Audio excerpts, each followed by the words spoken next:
Jaiwo Park stood in line at the massive spaceport, her diplomatic uniform crisp despite the long journey from Earth. All around her, aliens of different shapes and sizes moved through the terminal, most ignoring the few humans scattered among them. She checked her ticket again. First-class passage on the Stellar Envoy, the premier vessel of the Galactic Concorde fleet. Her father had insisted she travel in comfort for her first diplomatic mission. Next, called a bored voice. Jaiwo stepped forward to the counter where a tall Vexidian attendant waited. His blue skin gleamed under the bright lights, and all four of his eyes narrowed as she approached. "Boarding pass," he said, extending a three-fingered hand. Jaiwo handed over her credentials and ticket. The attendant's eyes widened slightly as he read her documentation, then narrowed again with suspicion. "First class," he said, looking her up and down. "There must be some mistake." "No mistake," Jaiwo replied calmly. "I'm representing Earth at the Concorde Summit on Proxima Station." The attendant made a sound like water going down a drain, a Vexidian laugh. "Humans don't qualify for premium placement. Your kind barely achieved spaceflight a century ago." "I have the proper authorization," Jaiwo insisted, pointing to the official seal on her documents. The attendant ignored her. "Perhaps on your primitive world this might grant special treatment, but on Concorde vessels, we maintain certain standards." Before Jaiwo could protest further, the attendant tore her ticket in half with a dramatic flourish. He then pressed a button on his console, and a standard economy pass printed out. He thrust it toward her. "Economy section, rear of vessel. Be grateful you're permitted aboard at all." Jaiwo felt her face grow hot with anger and embarrassment. Several nearby aliens turned to watch the exchange, some with obvious amusement. She thought about arguing, about mentioning her father's name and position, but decided against it. "Thank you," she said instead, taking the economy pass. The attendant seemed surprised by her calm acceptance, perhaps disappointed not to have provoked an emotional human response. He waved her through with obvious dismissal. As Jaiwo walked toward the economy boarding area, she passed the first-class lounge where various high-ranking aliens relaxed in comfort. None of them were human. The economy section was at the far end of the terminal, poorly lit and overcrowded. Humans made up about half the waiting passengers, along with members of other species considered developing by Concorde standards. "First time getting bumped?" asked a friendly voice. Jaiwo turned to see another human, a man in his 40s with the weathered look of someone who spent time on many worlds. "Is it that obvious?" she asked. The man laughed. "I'm Hyunki. Colony engineer. Been working the outer systems for 15 years. They always act like they're doing us a favor by letting us on board." Jaiwo Park, she introduced herself, not adding her title or purpose. "Park?" Hyunki raised an eyebrow. "Any relation to Do-Hyun Park?" Jaiwo hesitated before answering. "He's my father." Hyunki's eyes widened. "Your father invented the quantum drive that powers every major vessel in the Concorde fleet?" "Yes. Including this one," Hyunki added with a growing smile. "And don't they own a substantial portion of the transit authority?" 30%, Jaiwo confirmed quietly. Hyunki laughed again, louder this time. "And that blue fool just tore up your ticket?" "Oh, I would love to see his face when he finds out." "He won't," Jaiwo said firmly. "Not from me, anyway." "Why not? You could be sitting up front with all the comforts." Jaiwo looked back toward the first-class area, then at the humans and other lesser species waiting in the crowded economy section. "My father sent me on this mission to understand how we're really treated, not just how they behave when they know who I am. This is educational." The boarding announcement came over the speakers, first in the Concorde Standard language, then in various other tongues including Earth Standard. As they filed onto the ship, Jaiwo caught sight of the Vexidian attendant supervising the first-class boarding. He didn't look in her direction, too busy fawning over a tall, insectoid diplomat. "What happens when your father finds out?" Hyunki asked as they found their cramped seats in the economy section. Jaiwo fastened her safety harness and smiled slightly. My father believes problems should be fixed at their source, not just patched over. I think this might be the beginning of some very necessary changes. The ship's engines hummed to life, human-designed engines that had revolutionized space travel. Jaiwo settled in for the journey, already composing her report in her mind. The economy section of the Stellar Envoy was cramped and poorly maintained. Jaiwo sat between Hyunki and a large Maruvian merchant whose scaly skin gave off a faint smell of citrus.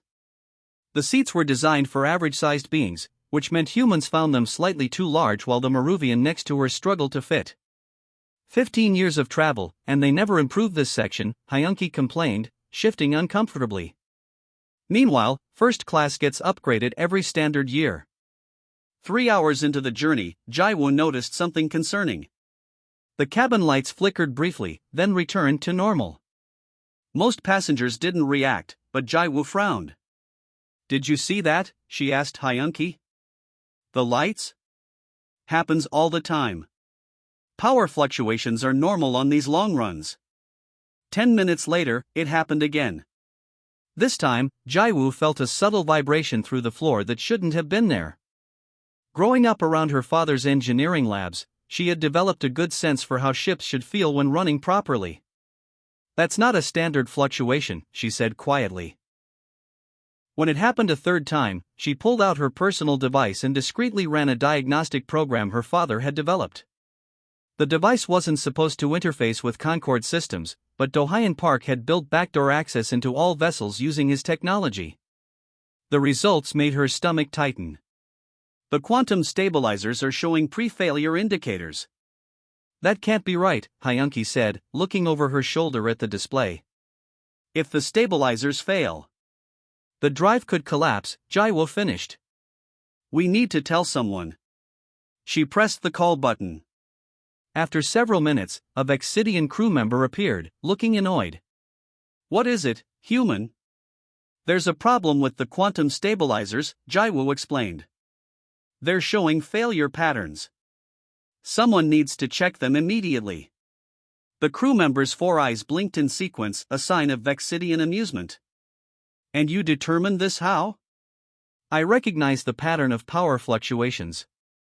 I've studied quantum drive systems. A human expert in Concorde technology, the crew member said mockingly. Perhaps on your primitive vessels such fluctuations might be concerning.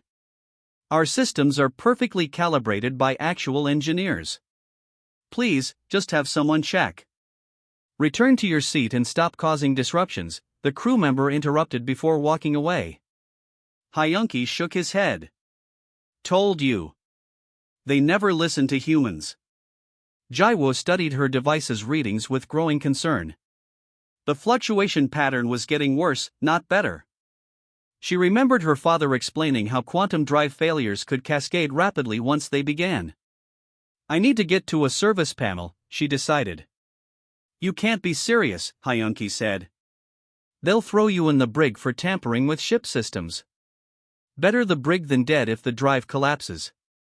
When the next fluctuation hit, stronger than before, Jaiwo used the momentary darkness to slip from her seat. She moved quickly to the rear of the cabin where she had spotted a maintenance access panel earlier. Using her device to bypass the security lock, she opened the panel to reveal a complex array of circuits and control systems. The diagnostic confirmed her fears. The primary stabilizer was already failing, and the secondary systems weren't activating properly. As she worked to reroute the power flow, the ship suddenly lurched violently. Passengers screamed as the artificial gravity briefly faltered. Emergency lighting activated, bathing everything in dim red. The captain's voice came over the intercom, "Attention all passengers. We are experiencing technical difficulties. Please remain in your seats with safety restraints secured." Technical difficulties was a massive understatement. Jaiwo's device showed critical failure cascading through the drive systems. The same crew member who had dismissed her earlier rushed down the aisle, stopping in shock when he saw her at the open panel. What are you doing? Step away from that immediately. The quantum drive is collapsing, Jaiwo explained quickly. I'm creating a bypass to the secondary stabilizers. You're sabotaging our vessel. He reached for her, but Hyunki appeared, blocking his way. Let her work, Hyunki said firmly. She knows what she's doing. Another violent shudder ran through the ship. The lights failed completely for several seconds before the emergency systems kicked in.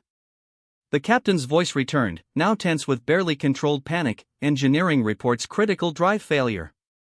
Emergency protocols engaged. Preparing for emergency landing at Outpost 7. Working quickly, Jaiwo completed the bypass, rerouting power from non-essential systems to reinforce the failing stabilizers. It wouldn't fix the problem, but it might prevent a catastrophic collapse until they could land. There, she said, connecting the final circuit. This should hold until we reach the outpost.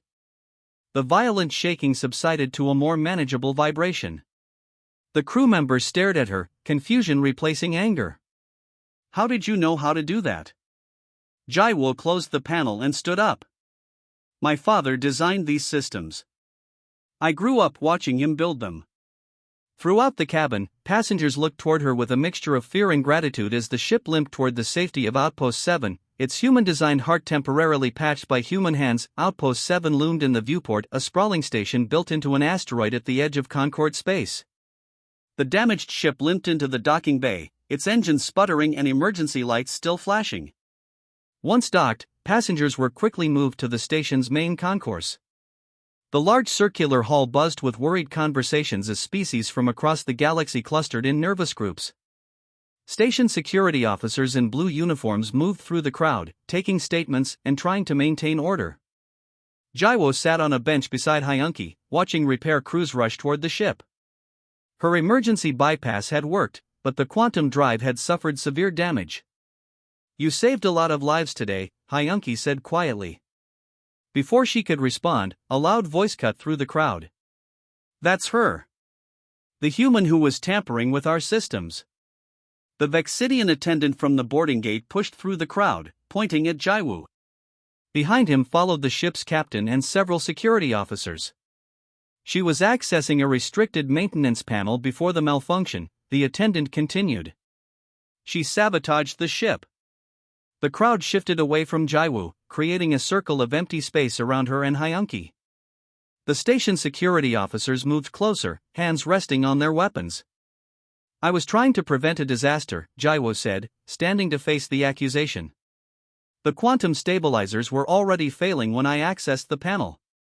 I created a bypass that kept the drive from completely collapsing before we could land. The ship's captain, a tall Tellurian with metallic skin, looked skeptical. How would a human passenger know how to create such a bypass? These are advanced Concorde systems. She claims her father designed them. The crew member who had found her at the panel spoke up. Convenient story. The station security chief stepped forward. We'll need to detain you while we investigate these claims. That won't be necessary, a new voice said.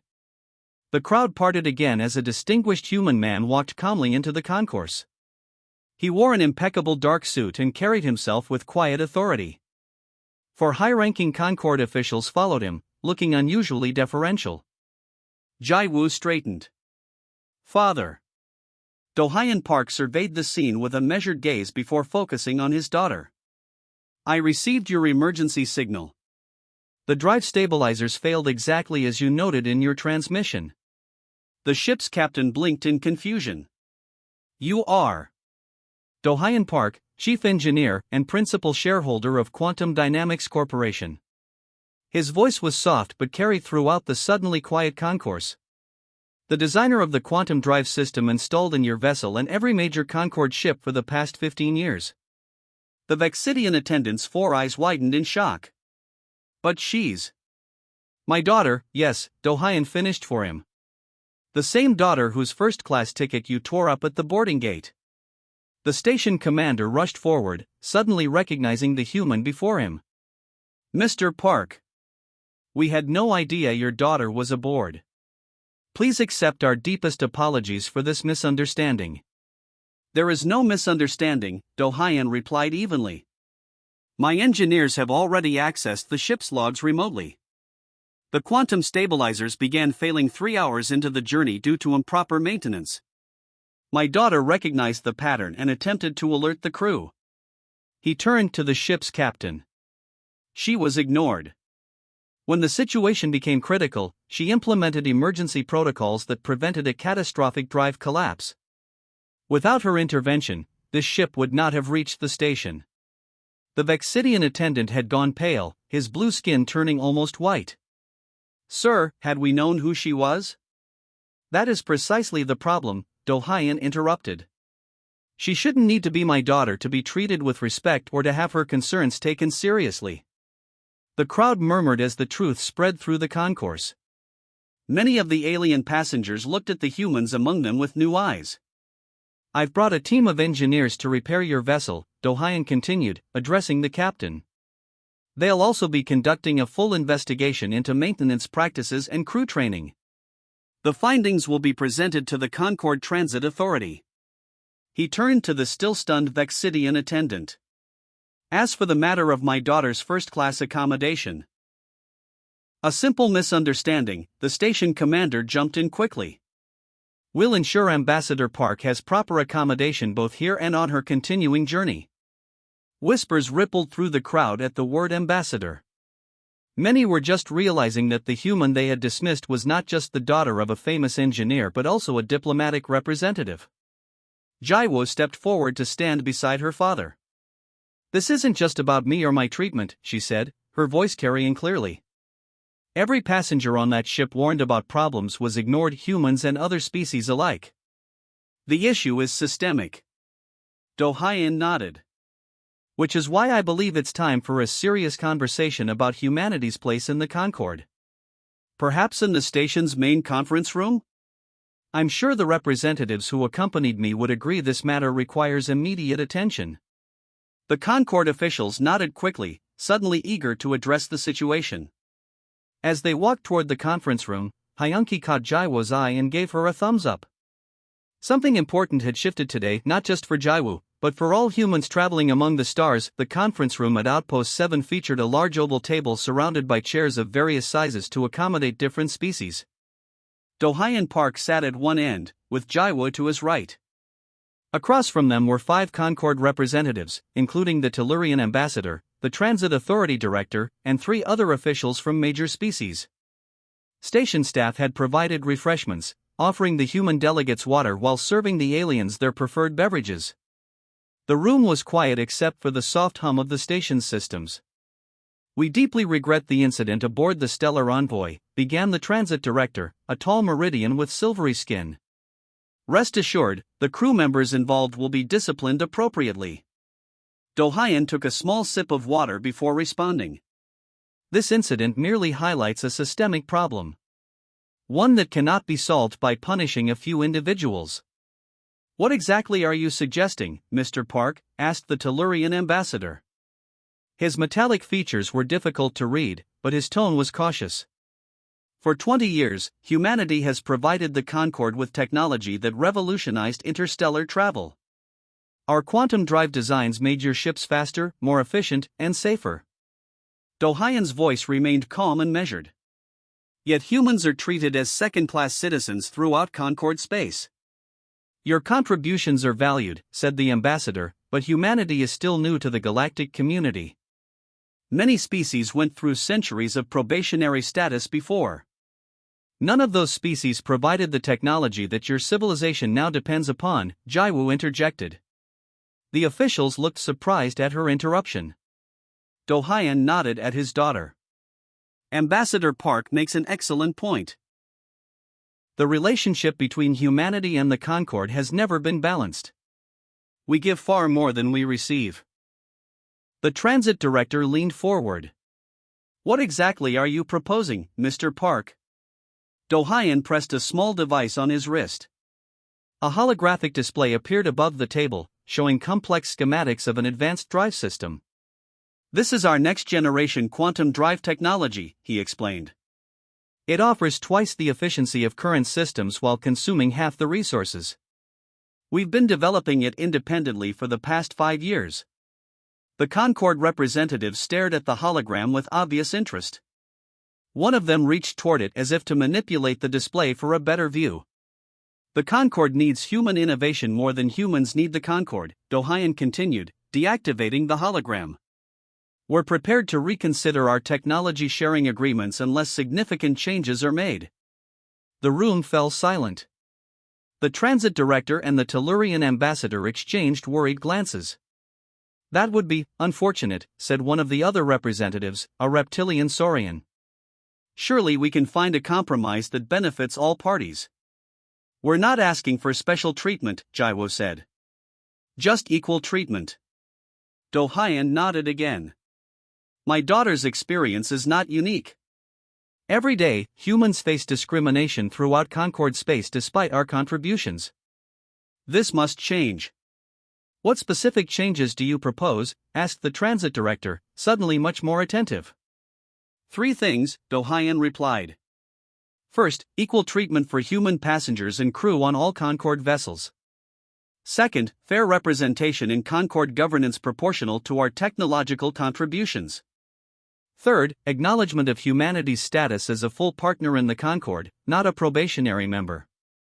The representatives huddled together, speaking in low voices. After a moment, the Tellurian ambassador turned back to the humans. These are significant demands that would require approval from the full Concord Council, he said carefully. Of course, Do-Hyen agreed. In the meantime, I've instructed my engineers to pause all technology transfers and upgrade services until we reach an initial agreement. The transit director looked alarmed. That would affect dozens of vessels currently in space dock for scheduled maintenance. Yes, it would, Do-Hyen confirmed. Which is why I suggest we reach that initial agreement quickly. The negotiations continued for hours. As darkness fell outside the station's viewports, documents were drafted and revised multiple times. Jaiwo watched her father work, admiring his calm persistence and unwavering focus on the larger goal.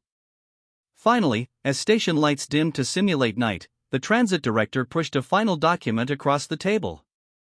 These preliminary terms should address your immediate concerns, he said. The full council will need to ratify the complete agreement, but this authorizes immediate changes to treatment of human passengers and begins the process of reviewing humanity's status. Do-Hyen reviewed the document carefully before signing it. A good first step. As they left the conference room, Jaiwo noticed how differently the station staff now treated them. Word had spread quickly about who they were and what had happened. Do you think they'll honor the agreement? She asked her father as they walked toward their temporary quarters. Do-Hyen smiled slightly. They'll honor it because they have no choice. The next generation drive gives us leverage they can't ignore. And if they try to delay the full council ratification? Then we'll reveal what else we've been developing, he replied. Humans are remarkably innovative when we need to be. As they passed a viewport, Jaiwo paused to look at the stars. For the first time, she felt like humanity's place among them might finally be secure. 6 months had passed since the incident on the Stellar Envoy. Jaiwo Park stood once again in the main terminal of the central spaceport, but much had changed. Signs in multiple languages, including Earth Standard, directed travelers through the busy halls. Human staff worked alongside aliens at information desks and security checkpoints. Jaiwo adjusted the silver pin on her formal diplomatic jacket, the emblem of Earth's new status as a full Concord member. Today marked her first journey as the official human ambassador to the Concord Council. As she approached the boarding gate for the flagship vessel Cosmic Unity, she noticed a familiar blue figure checking passenger credentials. The Vexidian attendant from her previous journey stood at attention, his 4 eyes carefully scanning the crowd. When Jaiwo reached the counter, those eyes widened in recognition. Ambassador Park, he said with a formal bow that would have been unthinkable 6 months ago. Welcome aboard the Cosmic Unity. Thank you, she replied evenly. May I personally escort you to the diplomatic section, he asked, his tone respectful rather than condescending. Jaiwo nodded and followed as he led her past the first-class lounge toward a newly created section of the ship. Other passengers watched with interest as they passed. The diplomatic section was unlike anything she had seen on previous Concord vessels.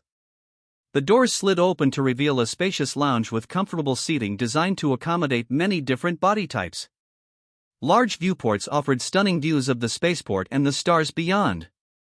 Your private cabin is through here, the attendant explained, leading her to a door marked with both Earth's symbol and her name. The common area is shared with the other 5 ambassadors traveling to the council session. Inside her cabin, Jaiwo found not just Concord standard accommodations but thoughtful touches. Books from Earth, temperature controls set to human preference, and even a small plant from her home continent. Is everything satisfactory, Ambassador? The Vexidian asked, hovering by the door. Yes, thank you, she replied, noting how his manner had completely transformed from their first meeting. Once alone, Jaiwo settled into the comfortable chair by the viewport. Her personal device chimed with an incoming message from her father. How's the new accommodation? She smiled as she typed her reply, better. Not perfect, but progress rarely is. The ship's departure announcement came in multiple languages, with Earth Standard third in the sequence rather than last. As the engines hummed to life, Jaiwo felt the familiar vibration of the quantum drive, her father's original design, though now enhanced with the new technology his company had finally shared with the Concorde. A soft knock at her door interrupted her thoughts. She opened it to find a young human crew member standing there. Ambassador Park? I'm Minji, your assigned liaison for the journey. If you need anything at all, please don't hesitate to ask. Thank you, Minji. How long have you been working on Concorde vessels? 3 months, Ambassador. I was part of the first human crew training program. The young woman smiled proudly. There are 27 of us on this ship now.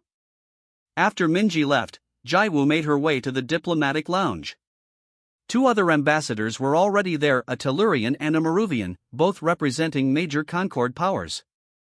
Ambassador Park, the Tellurian, greeted her. We were just discussing the upcoming vote on the Deep Space Exploration Initiative. Your input would be valuable, given humanity's recent contributions to sensor technology. I'd be happy to join the conversation, Jaiwo replied, taking a seat at the small conference table. As they discussed the proposal, Jaiwo noticed how the other ambassadors genuinely listened to her points, debating respectfully rather than dismissing her ideas. This, perhaps more than the improved accommodations, represented the real change. Later, as the ship entered faster-than-light travel, Jaiwo returned to her cabin. Through her viewport, she watched the stars stretch into brilliant streaks of light, a visual effect of her father's drive design.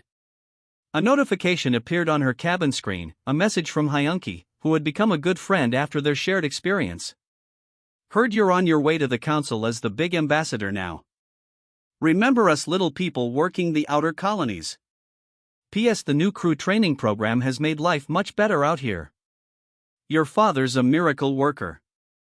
Jaiwo smiled and sent a quick reply before preparing for the diplomatic reception scheduled for that evening. On her desk sat a small framed photo, herself and her father standing beside the newly unveiled statue at Concorde headquarters.